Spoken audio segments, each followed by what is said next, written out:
Hello అందరికీ welcome back to my channel. ఒక customer అయితే 6 బ్లౌజెస్ స్టిచ్ చేయమని ఇచ్చారు. అవి కూడా ఫాలింగ్ శారీస్ మీది బ్లౌజెస్ అండి. సో, ఫస్ట్ అయితే లైనింగ్ వాష్ చేసి ఆరేసాను. ఆరేసే ముందైతే దండం మీద అలాంటి వాటి మీద ఆరేస్తే అవి చాలా ఎక్కువ తక్కువగా వస్తాయి. అందుకని వాటర్ లేకుండా లైనింగ్‌ని అయితే గట్టిగా పిండి ఫ్లోర్ మీద 4 సైడ్స్ ఈక్వల్‌గా ఉండేటట్టు అయితే ఆరేయాలి. ఆరేస్తే ఏంటంటే ఎక్కువ తక్కువ రాకుండా లైనింగ్ వేస్ట్ అవ్వకుండా ఈక్వల్‌గా ఉంటుంది. కట్ చేసేటప్పుడు చాలా కంఫర్ట్‌గా ఉంటుంది. ఈ 6 బ్లౌజెస్ డిజైన్స్ అయితే ఏమీ లేవండి. పైపింగ్ లేదు. Normal blouse basic model blouse అనమాట. అందుకని నేను 6 ఒకేసారి కట్ చేద్దామని ఇలా అయితే వేశాను. వేసి మార్కింగ్ చేసి లైనింగ్ అయితే కట్ చేశాను. ఏమీ డిజైన్ లేని బ్లౌజెస్ అయితే ఇలా ఈజీగా ఒకేసారి అన్నీ కట్ చేయొచ్చండి. ఒకసారి కట్ చేయడం వల్ల మనకి ప్రతి బ్లౌజ్ డిఫరెంట్గా రాకుండా అన్నీ ఒకేలాగా వస్తాయి.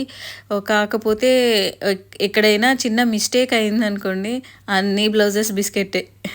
అందుకని కొంచెం జాగ్రత్తగా 6 బ్లౌజెస్ కట్ చేసేటప్పుడు మెజర్మెంట్స్ అన్నీ కరెక్ట్గా చూసుకొని ఒకేసారి ఇలా కట్ చేస్తే మనకి చాలా టైం సేవ్ అవుతుంది కట్ చేసేటప్పుడు. అలాగే ఇవి ఫాలింగ్ శారీస్, దీన్ని అరేంజ్ చేసి కుట్టడం చాలా ప్రాబ్లం అవుతుంది కదా. అందుకని ఫస్టే దీన్ని ఇంకా టైం సేవ్ కావడానికని మనము లైనింగ్ మెయిన్ క్లాత్ స్టిచ్ చేసుకోకుండా ఫ్యాబ్రిక్ గ్లూ, మన కుందన్స్ అవి ఇవి స్టిక్ చేస్తాం కదా, అలాంటి ఆ ఫ్యాబ్రిక్ గ్లూ తోటి అవుట్లైన్ మొత్తం డాట్స్ పెట్టుకొని ఈ falling cloth blouse main cloth attach చేసుకుంటే ఆరిపోతుంది.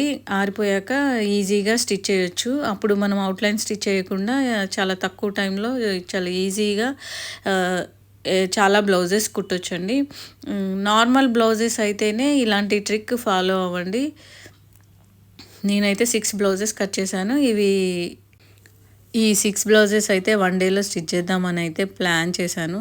అది వర్కౌట్ అవుతుందో లేదో చూడాలి. 6 బ్లౌజెస్ 1 డేలో స్టిచ్ చేస్తానా లేదా చూస్తాను. ఒకవేళ స్టిచ్ చేస్తే నేను మళ్ళీ వీడియో చేసి పెడతానండి.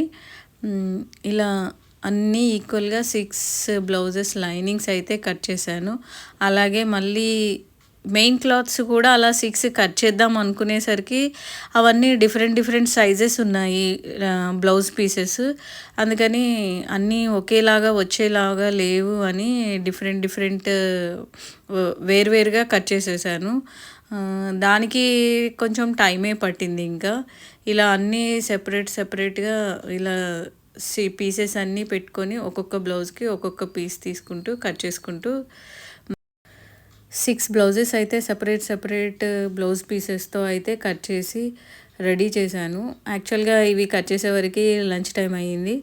లంచ్ టైం అయ్యాక లంచ్ చేశాక స్టార్ట్ చేస్తే ఇంకా ఎన్ని బ్లౌజెస్ స్టిచ్ చేస్తానో నైట్ వరకు చూద్దాం. లంచ్ తర్వాత స్టిచ్చింగ్ స్టార్ట్ చేస్తే ఎన్ని బ్లౌజెస్ కుడతాను అనుకుంటున్నారు మీరు?